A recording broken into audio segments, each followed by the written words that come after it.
বন্ধুরা, ছুটির দিন হলেই একটু ঘুরে বেড়াতে ইচ্ছা করে। তাই আমরা চলে গেলাম নিউ টাউনের 14 নম্বর ট্যাঙ্কের সামনে একটি পার্ক।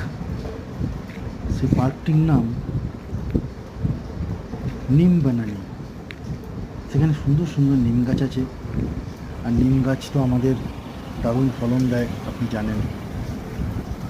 নিম পাতা খেতেও যেরকম ভাল লাগে, নিম পাতা গায়ে মাখলেও ভালো। একটি বন্ধুরা, সেই পার্কটার টাইম হচ্ছে, আপনাদের বললাম, খুব সুন্দর পার্ক, আপনাদের ভাল লাগবে দেখলে।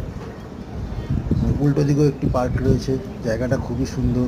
মাঝখানে একটি ঝিল আছে, খুবই সুন্দর, গাছ চারিদিকে গাছ। রোববার ছুটির দিন কাটিয়ে আসুন, খুব সুন্দর দেখতে, খুব ভালো লাগবে। নিম বানানি পার্কটির নাম। থ্যাংক ইউ বন্ধুরা, একটু সাবস্ক্রাইব করে দেবেন।